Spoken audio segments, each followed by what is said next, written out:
Bismillahirrahmanirrahim. Innal hamdalillah nahmaduhu wa nasta'inuhu wa nastaghfiruh wa na'udzu billahi min shururi anfusina wa min sayyiati a'malina may yahdihillahu fala mudhillalah wa may yudlil fala hadiyalah. Asyhadu an la ilaha illallah wahdahu la syarikalah wa asyhadu anna Muhammadan abduhu wa rasuluh. Allahumma salli wa sallim wa barik ala nabiyyina Muhammad wa ala alihi wa ashabihi wa tabi'in wa man tabi'ahum bi ihsanin ila yaumiddin. Rabbi shrah li sadri wa yassir li amri wahlul 'uqdatam min lisani yafqahu qawli, amma ba'du. Para sepuh dan bini sepuh yang saya hormati, para bapak dan ibu, rekan-rekan remaja, serta saudara-saudaraku jamaah salat maghrib yang semoga dimuliakan Allah Subhanahu wa ta'ala. Marilah pada kesempatan malam yang mulia ini menjadi kewajiban kita untuk selalu bersyukur kepada Allah Subhanahu wa ta'ala, yang mana hanya dengan izin dan kasih sayang Allah kita masih diberi kesempatan untuk hidup dan menikmati kehidupan di dunia ini.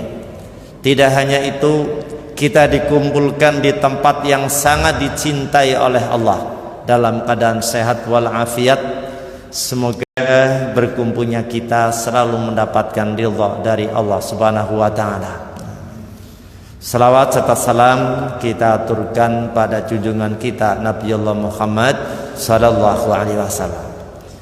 Jamaah salat maghrib yang saya hormati, rasa syukur yang harus kita panjatkan kepada Allah dengan sebenar syukur bahwasannya kita ditakdirkan oleh Allah menjadi hambanya. Tidak sekedar hamba, namun hamba dengan keyakinan yang benar, yaitu Islam. Oleh karena itu, mari kita jaga, kita pelihara keislaman kita bil ilmi wal amal, dengan yang namanya ilmu dan amal. Jamaah salat maghrib yang semoga dimuliakan Allah Subhanahu wa ta'ala, pentingnya harus kita menjaga keislaman kita. Allah pernah berpesan, ya ayyuhalladzina amanu taqullaha haqqa tuqatih wa la tamutunna illa wa antum muslimun. Wahai orang-orang yang beriman, bertakwalah kalian dengan sebenar-benar takwa. Setelah pesan agar kita tetap dalam keadaan takwa yang benar, Allah pun berpesan, wala tamutunna illa wa antum muslimun. Dan jangan sekali-kali kalian meninggal dunia kecuali dalam keadaan Islam. Ada apa ini kok sampai-sampai Allah berpesan agar kita menjaga keislaman kita hatta ya'tiyakal yaqin, sampai kita dipanggil oleh Allah Subhanahu wa ta'ala. Jamaah salat maghrib yang semoga dimuliakan Allah, keislaman yang diharapkan oleh Allah adalah keislaman yang menyeluruh. Hingga Allah juga mengingatkan, udkhulu fisilmi kaffah, hendaklah kalian masuk ke dalam Islam itu secara menyeluruh. Jangan dipilih-dipilih, yang senang dilakukan, yang tidak ditinggalkan. Tidak seperti itu. Dalam berislam kita supaya menyeluruh. Ini Islam dalam keyakinan, Islam dalam akhlak, Islam dalam ibadah, dan Islam dalam yang lain. Ini tidak boleh kita hanya memilih ke Islam dalam akidah saja, tapi akhlak pun kita harus menjadi akhlak yang islami. Sehingga kajian kita pada kesempatan malam hari ini, hal yang biasa Bapak Ibu, dengan Islam, dengan mengamalkan Islam itu bisa menjadi luar biasa. Kenapa luar biasa?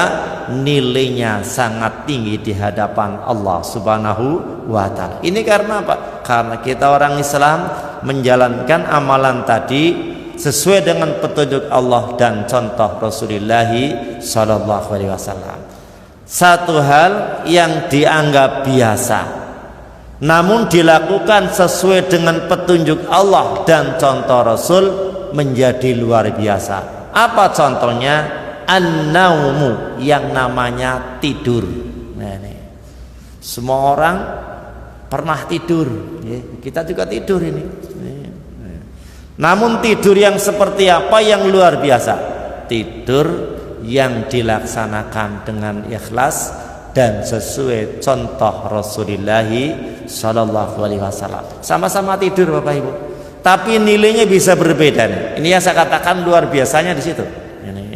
Namun sebelumnya mari kita pahami bagaimana sebetulnya yang namanya tidur itu. Perlu kita pahami dulu. Perlu dipahamkan pada diri kita bahwa tidur itu adalah teman atau sahabat daripada kematian. Ini yang harus kita pahami ini. Di mana Allah Subhanahu wa taala dalam surat Az-Zumar ayat yang ke-42 mengabarkan, Allahu yatawaffal anfusa khina mautiha wallati lam tamut fi manamiha wa yumsikul lati qada 'alaiha al-mauta busul ukhra ila ajalin musamma inna fi dzalika la ayatin liqaumin yatafakkarun. Allah lah yang memegang nyawa seseorang pada saat kematiannya dan nyawa seseorang yang belum meninggal, yang belum mati nih, tapi dia dimatikan oleh Allah dengan perantara yang namanya tidur. Jadi tidur itu kawan atau sahabat dari yang namanya kematian. Sehingga ketika orang tidur ditawari apa saja dia tidak mau. Dia tidak merasakan apa-apa ini ketika dia tidur. Dan bisa juga terjadi orang tidur itu tidak dibangunkan lagi oleh Allah. Pernah ini orang tidur, dikira tidur oleh keluarganya, ternyata tidak bangun lagi nih. Ya memang tidur itu adalah teman dekat atau sahabat daripada kematian. Jadi ketika kita hendak tidur kita harus memahami itu. Apabila sudah memahami bahwa tidur adalah teman dekat atau sahabat daripada kematian, kita ketika hendak tidur harus berhati-hati betul. Coba saja nih Bapak Ibu, ketika kita dikabari nanti jam sekian engkau akan diambil nyawanya oleh Allah, kira-kira apa Bapak Ibu yang kita lakukan? Kita berusaha berbuat sebaik mungkin, ya. Karena apa? Masing-masing kita ingin yang namanya husnul khotimah. Tidur juga menjadi hal yang seperti itu. Ini yang kadang-kadang lepas daripada perhatian kita. Tidur adalah teman atau sahabat daripada kematian. Jamaah salat maghrib yang semoga dimuliakan Allah Subhanahu wa taala. Yang kedua, tidur menjadi bagian dari tanda-tanda kekuasaan Allah. Itulah tidur. Sebagaimana Allah ingatkan dalam surah Ar-Rum ayat yang ke-23, Allah mengabarkan, wa min ayatihi manamukum bil laili wan nahar wabtigha'ukum min fadlih inna fi dzalika la ayatil liqaumin yasma'un. Dan bagian daripada tanda-tanda kekuasaan Allah yaitu apa? Tidurmu pada waktu malam dan siang hari, dan usahamu mencari rezeki yang Allah siapkan untuk kalian. Yang demikian itu menjadi tanda-tanda bagi siapa? Bagi kaum yang mau mendengar. Saudara-saudaraku jamaah salat maghrib yang semoga dimuliakan Allah Subhanahu wa taala, bagian tanda-tanda kekuasaan Allah adalah tidur. Semua manusia kita ini butuh yang namanya tidur. Apa ada Mas? Orang yang tidak butuh tidur? Tidak ada ini. Dan tidur adalah istirahat yang terbaik itu dengan cara tidur. Karena apa? Badan kita, tubuh kita itu juga butuh yang namanya istirahat. Setelah kita bekerja seharian penuh, ya, badan kita punya hak untuk istirahat. Istirahat yang terbaik adalah dengan cara tidur. Sehingga ketika bangun tidur, badan kita merasa apa? Fresh, merasa fit, merasa segar kembali. Pikiran kita juga seperti itu. Sehingga ibadah ini kalau boleh kita jujur, yang paling nikmat yang bisa kita rasakan adalah setelah kita itu tidur. Setelah tidur. Jemaah yang semoga dimuliakan Allah Subhanahu wa taala. Ini yang mesti kita pahami, bahwa tidur adalah teman sahabat dekat dari kematian, dan tidur adalah bagian dari tanda-tanda kekuasaan Allah Subhanahu wa taala. Saudara-saudaraku, jamaah salat maghrib yang semoga dimuliakan Allah Subhanahu wa taala. Bagaimana usaha kita agar tidur kita itu menjadi istimewa? Ini bahasa istimewa. Kenapa istimewa? Di samping bisa menghilangkan rasa lelah, ini menjadikan badan fresh kembali, tidur kita itu bernilaikan ibadah. Dengan bernilaikan ibadah, kita punya hak mendapatkan yang namanya pahala. Bagaimana caranya? Laisa illa bittiba'i Rasulillahi sallallahu alaihi wasallam. Tidak ada cara lain kecuali kita meniru bagaimana adab tidur yang dicontohkan oleh Rasulullah sallallahu alaihi wasallam. Betapa banyak orangnya orang Islam, tapi kaifiah tata cara tidurnya itu kadang-kadang tidak seperti yang dicontohkan oleh Nabi. Belak begitu saja, ya mungkin karena tidak tahunya ini. Maka disinilah pentingnya yang namanya ilmu. Dikabarkan oleh seorang sahabat yang bernama Barra, Anil Bara ibni Azib radhiyallahu anhuma, dari seorang sahabat yang bernama Barra bin Azib, semoga Allah meridho beliau berdua. Qala, beliau mengabarkan, kana Rasulullah sallallahu alaihi wasallam idza awa ila firashihi nama ala shiqqihil aiman summa qala Allahumma aslamtu nafsi ilaihi. Dikabarkan bahwa Rasulullah sallallahu alaihi wasallam pernah mengingatkan, apabila salah seorang di antara kalian ini hendak tidur itu sebaiknya mereng ke sebelah kanan. Ke sebelah kanan. Rasul mengabarkan seperti itu, mereng sebelah kanan. Biasanya kita tidurnya mereng kemana Bapak Ibu? Apa mboten teliti nggih, blek kaya niku mawon nggih. Tapi dengan sama-sama tidur, hanya kita tidur nyontoh di Rasul mereng ke sebelah kanan, nggih. Ini sudah bagian daripada ibadah, diniatin niat mencontoh Rasulullah sallallahu alaihi wasallam. Ustaz, dan nanti bagaimana ketika bangun posisi kita sudah tidak mereng lagi, gimana? Kita tidak bisa menjaga posisi tidur kita dari mulai akan tidur sampai bangun tidur. Yang penting di sini permulaan kita hendak tidur.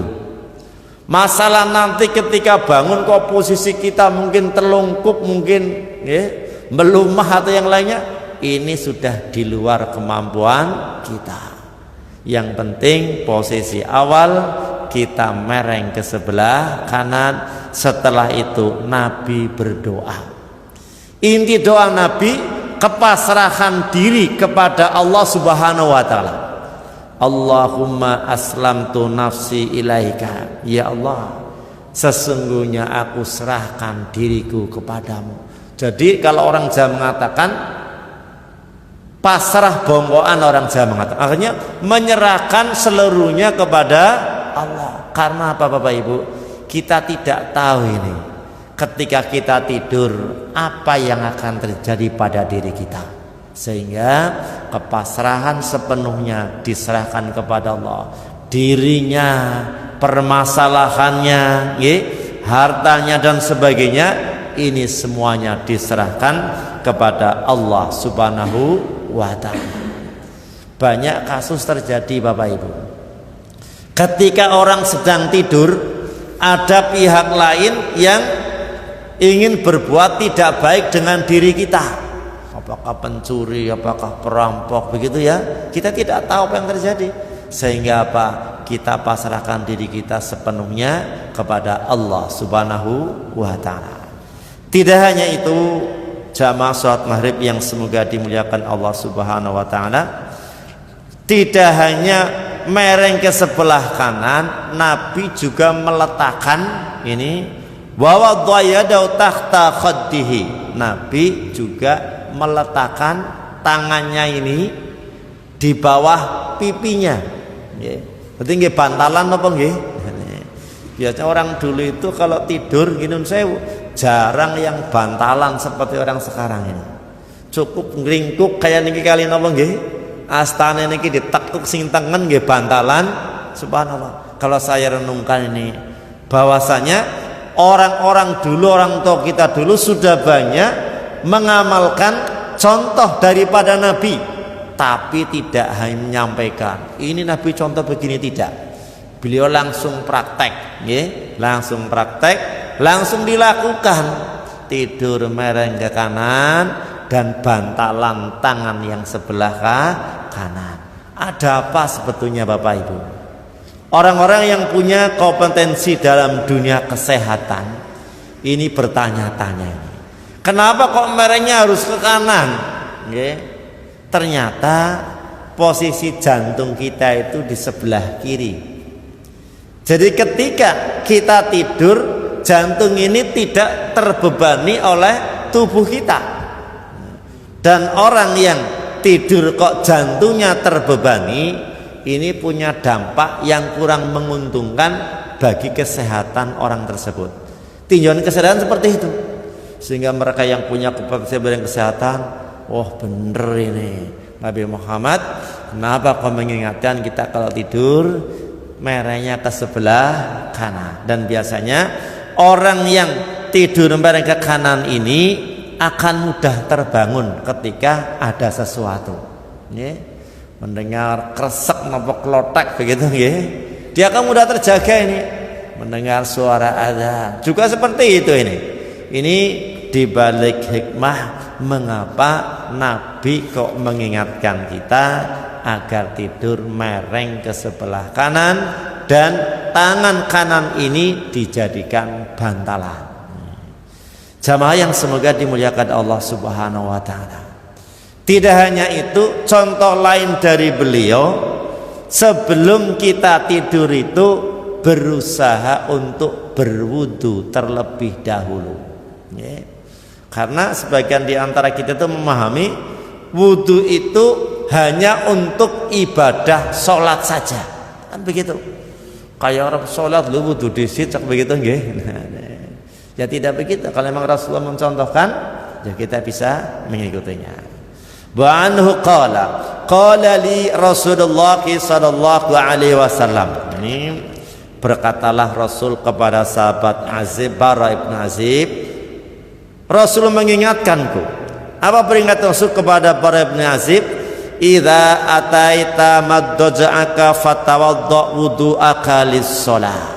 Apabila engkau itu hendak mendatangi tempat tidurmu, artinya hendak tidur, maka berwudulah sebagaimana wudumu ketika hendak sholat.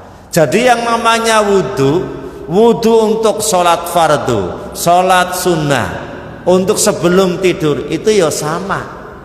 Tidak ada kalau wudu untuk sholat begini caranya, kalau wudu hendak tidur begini caranya. Tidak. Sama juga untuk wudu, untuk sholat maupun untuk yang lain. Jamaah yang semoga dimuliakan Allah Subhanahu wa ta'ala, kadangkala ada sebagian orang yang beralasan, Ustaz, kalau nanti sebelum tidur kok wudu, ngantuk saya bisa hilang. Kadang begitu ya. Apakah betul dengan terkena air itu ngantuknya hilang? Mungkin bisa, tapi hanya sementara. Tapi yang namanya ngantuk ya obatnya tidur. Meskipun kadang-kadang ada orang, saya kalau ngantuk minum kopi, begitu apa ya? Ini ya mungkin hanya sesaat lah. Mungkin karena pahitnya kopi, karena pengaruh apa yang dalam kopi, mungkin sementara rasa ngantuknya hilang, tapi lambat laun akan muncul lagi. Ya karena obat daripada ngantuk tidak ada lain adalah tidur. Dan orang yang sudah terbiasa tidak ada pengaruhnya. Namanya ngantuk tetap ngantuk ini. Ternyata apa? Jamaah yang semoga dimuliakan Allah.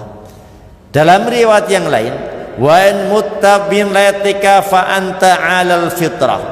Apabila engkau sebelum tidur kok berwudu terlebih dahulu, sebagaimana wudumu ketika hendak sholat, dan Allah tidak membangunkanmu, artinya diambil oleh Allah ketika itu, tidak bangun-bangun Bapak Ibu, maka apa kata Nabi, fa anta 'alal fitrah, engkau meninggal dalam keadaan suci. Subhanallah, meninggal dalam keadaan suci.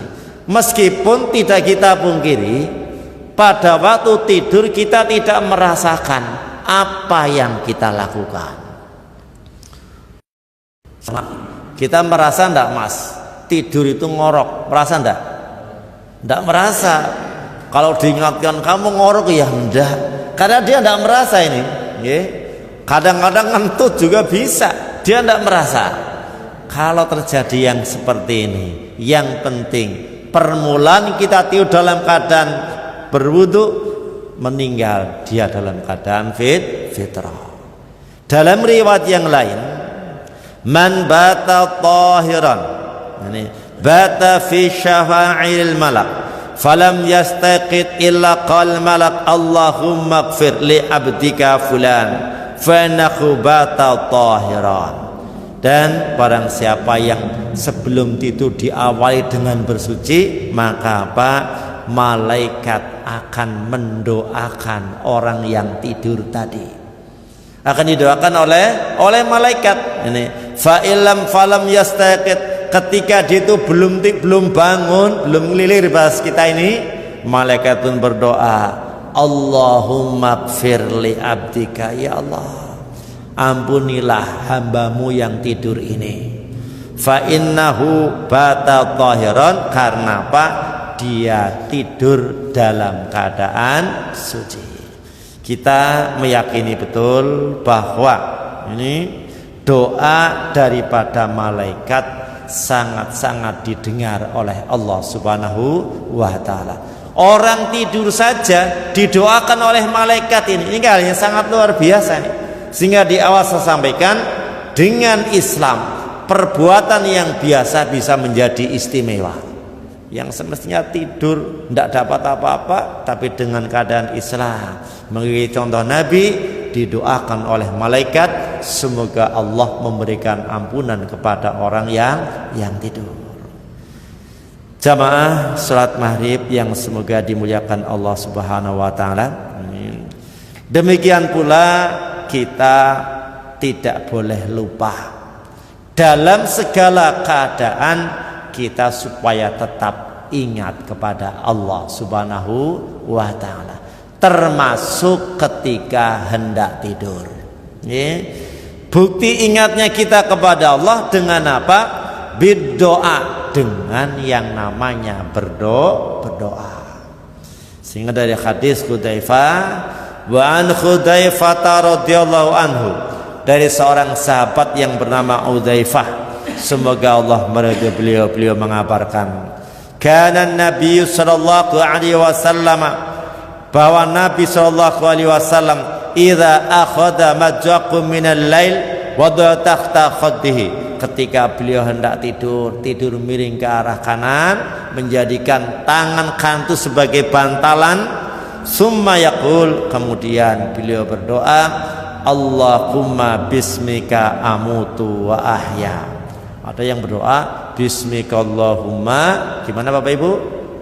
ahya wa bismika amut, begitu nggih? Ini ya, mungkin dalam riwayat yang lain. Tapi dalam hadis ini bismikallahumma amutu wa ahya. Ya Allah, dengan namamu lah ya Allah, Engkau yang mematikan serta menghidupkanku adalah hak daripada Allah Subhanahu wa taala. Ini juga bukti kepasrahan kita kepada Allah Subhanahu wa taala. Tidak hanya itu, wa idza istaiqadha qala, ketika dia itu bangun, apa pesan Nabi? Supaya berdoa. Mau tidur kita ingat kepada Allah, bangun tidur pun kita juga ingat kepada Allah, diwujudkan dengan doa alhamdulillahilladzi ahyana ba'dama amatana wa ilaihin nusyur. Segala puji hanyalah milik Allah, ahyana yang menghidupkan kami ba'dama amatana, setelah mematikan kami. Setelah tidur tadi, maka dia sampaikan tidur itu tempatnya kematian. Dalam doa ini, setelah Engkau mematikan kami, wa ilaihin nusyur, dan kepadanya lah itu, kepada Allah kami itu akan kembali. Jamaah yang semoga dimuliakan Allah Subhanahu wa taala. Jadi ketika bangun tidur kita supaya apa? Menahan diri dulu, kemudian berdoa. Ternyata jamaah yang semoga dimuliakan Allah, sekali lagi orang-orang yang punya keahlian dalam bidang kesehatan juga meneliti lagi. Ada apa kok tidak langsung geregah? Ini bahasa saya nih. Jadi kalau orang dulu itu bangun tidur geregah terus kemana ini? Ke dapur biasanya nih ya, ke pedangan ya. Misalkan apa? Nah sekarang banyak kasus, ya. Apa kasus yang terjadi? Orang ketika bangun langsung itu dia belum, kesadarannya belum sempurna, sehingga dia jatuh. Dan jatuhnya ini yang kadang-kadang dengan ketentuan Allah menjadikan orang tadi mengalami hal-hal yang tidak diinginkan oleh banyak orang. Ada yang namanya stroke begitu, kadang-kadang bangun tidur jalan jatuh. Maka Nabi mengingatkan, berhenti dulu. Kalau orang Jawa mengatakan ben nyawane kumpul ngomong nggih. Bahasa orang dulu begitu. Sebetulnya ya memang supaya apa? Kesadarannya itu sempurna, ya, karena tidur dalam kondisi tidak sadar, kemudian kita terjaga akan melakukan sesuatu, kita perlu kesadaran yang sempurna. Jamaah surat Maghrib yang semoga dimuliakan Allah Subhanahu wa taala. Ada sikap tidur yang semestinya kita jauhi. Sikap tidur yang seperti apa yang semestinya kita jauhi? Tidur dengan posisi telungkup, kemurup. Apa Bu orang yang tidurnya kemurup ini? Ya mestinya ada nih, ya. Maka Nabi pernah mengingatkan seorang sahabat yang ketika itu tidurnya itu kemurup. Ini bahasa saya. Sebagaimana dikabarkan an Aisyah ibn Khidfah Al-Ghifari radhiyallahu anhu, dari seorang sahabat yang namanya Aish bin Khidfah Al-Ghifari, semoga Allah meridai beliau mengabarkan, qala abi bainama ana muddaji'un fil masjid ala batni idza rajun yuqarriquni biridhihi faqala inna hadhihi daj'atun yughdibuhu Allah qala fanadartu fa idza Rasulullah sallallahu alaihi wasallam rawahu Abu Dawud. Jadi ketika itu aku sedang tidur di masjid, ini juga menjadi kebiasaan orang-orang dulu, tidur senang di masjid, dilanggar napa nggih Pak? Musola niki. Sekarang masih ada pandai nggih orang-orang yang tidur di masjid, di musola. Jarang kayaknya nggih. Kalau orang dulu itu tidur di masjid, ini pagi baru pulang, setelah subuh baru pulang sekolah berangkat. Sekarang jarang yang seperti itu nggih. Termasuk sahabat yang di sini tidur di masjid, posisi tidurnya telungkup. Ini ala batni saya tidur itu di atas perutku, artinya terlungkup begini, murep. Tiba-tiba apa? Idza rajulun yuharriquni birizhi. Ada seseorang yang menggunakan kakinya itu menggerakkan tubuhku. Diutak-utik napa nggih? Ngene. Kali sikil kentangi-tangi kan biasa kaya niku nggih. Ada yang dengan kakinya, ada yang dengan tangannya. Dalam hadis ini dengan kakinya. Faqala, kemudian orang itu mengabarkan, inna daj'atu yughdibuhallah. Sesungguhnya tidur yang kayak gini ini dimurkai oleh Allah, tidak disenangi oleh Allah, dimurkai. Tidur yang seperti ini, kemurep ini. Qala, kemudian saya berkata dan melihat, siapa tahu orang yang membangunkanku di tengah tidur kok mengatakan tidur seperti ini tidak disukai oleh Allah. Fa idza Rasulullah sallallahu alaihi wasallam, ternyata orang yang membangunkan dan mengabarkan tidur yang seperti itu tidak disenangi Allah, beliau adalah Rasulullah sallallahu alaihi wasallam. Jadi ketika Rasul yang mengingatkan, para sahabat tidak ada yang protes, ya. Karena apa? Kenapa Nabi mengingatkan? Mesti ada hal yang belum pas, mesti ada hal yang keliru. Dan ternyata Bapak Ibu, tidur dengan posisi telungkup kemurep itu juga tidak baik dari tinjauan kesehatan, ya. Karena apa? Itu posisi badan telungkup, kadang-kadang pernafasan kita ini akan bisa terhambat, ya. Juga dada kita itu akan terbebani oleh badan kita yang besar. Ini juga tidak baik dari tinjauan kesehatan. Jadi ternyata Bapak Ibu, tidak ada hal yang diingatkan oleh Nabi itu kok tidak membawa manfaat. Ini harus kita yakini nih, ya.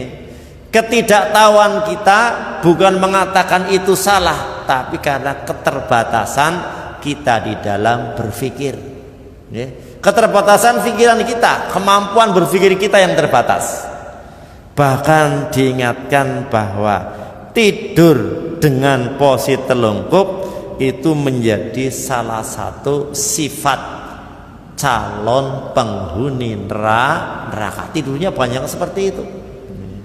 Namun kita jangan terus menghukumi itu ahli neraka sedang tidur. Kita tidak boleh seperti itu. Kita selalu mengingatkan dan doa mendoakan. Kita tidak boleh menghukumi seseorang kemudian apa? Ini penduduk neraka, langsung hidungnya ditunjuk, namanya disebutkan. Ini tidak boleh. Karena kita tidak tahu bagaimana akhir kehidupan seseorang. Kita selalu mendoakan, ya, orang lain dengan doa-doa yang baik. Jamaah yang semoga dimuliakan Allah Subhanahu wa taala. Posisi terlentang pripun? Menghadap ke atas kayak niku nggih, ini. Tidur seperti itu boleh.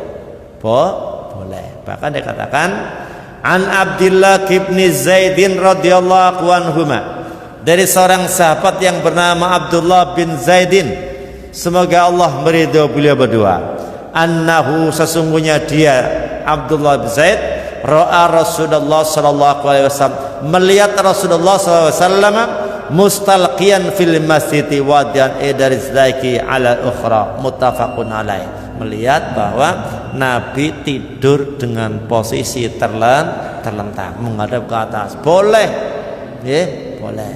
Kalau orang dulu, ya, jangan tidur lihat ke atas pas napa niku jenenge wuwungan napa-napa nggih, Pak. Nanti begini-begini.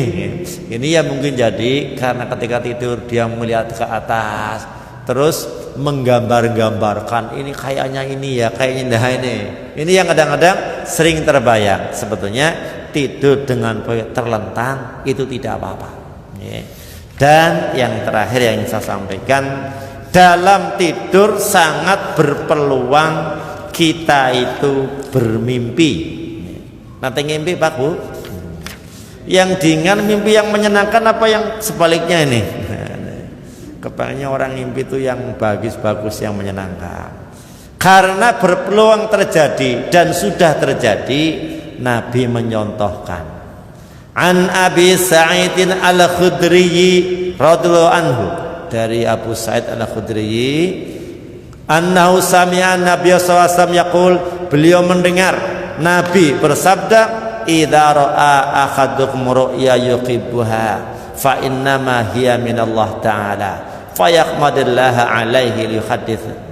Apabila engkau bermimpi melihat dalam tidur hal-hal yang menyenangkan, itu datangnya dari Allah. Ketika terjaga, falyahmadillaha alaiha, hendaklah engkau memuji Allah.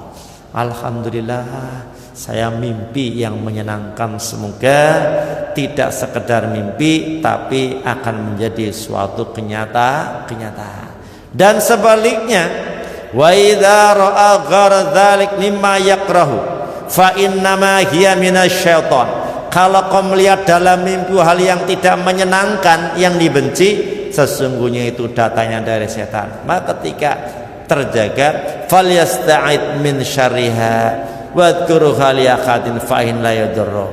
Maka begitu terjaga, kita supaya mohon perlindungan kepada Allah dari godaan syaitan. Paling tidak kita berdoa, a'udzubillahi minasyaitonirrajim. Dalam riwayat yang lain, man ra'a syai'an yaqraqu falyanfus an shimaliki thalatha. Barang siapa yang bermimpi yang tidak menyenangkan, ketika terjaga dia supaya apa? Yang artinya meludah tapi tidak banyak-banyak nggih. Coh kaya niku mangke tanging sebelah nggih ngene. An shimalihi thalathan, supaya meludah ke sebelah kiri 3 kali. Wal yasta'id wal yata'awwad minasyaitani fa innaha la tadurruhu, muttafaqun alaih. Dan setelah itu mohon perlindungan kepada Allah dari godaan setan. Inilah jamaah yang semoga dimuliakan Allah. Tidur setiap malam kita tidur, tapi tidur kita punya nilai istimewa ketika kita mencontoh Rasulullah sallallahu alaihi wasallam. Mari setelah kita mengaku sebagai orang Islam, yo mari akhlak kita pun akhlak yang islami. Salah satunya adalah tidur kita. Jamaah yang semoga dimuliakan Allah, sudah masuk Isya nggih? Ini kalau Isya, ini yang bisa saya sampaikan. Mudah-mudahan yang sudah seperti itu akan menjadikan dirinya mantap. Oh, berarti saya tidurnya sudah benar. Bagi yang belum, monggolah nggih. Jangan kemudian kita berpegang teguh, ndolah tidur ini juga badan saya kok masa begini-begini. Mari kita jadikan tidur kita bagian daripada ibadah. Akhirnya kita mohon kepada Allah, semoga Allah memudahkan kita untuk meniru Rasulullah sallallahu alaihi wasallam, dimulai dari yang terkecil, dimulai dari kita sendiri. Sekian aku qouli hadza, dan mari kita akhiri kajian kita dengan doa kafatul majlis. Subhanakallahumma wa bihamdika asyhadu an la ilaha illa anta astaghfiruka wa atubu ilaik. Wassalamualaikum warahmatullahi wabarakatuh.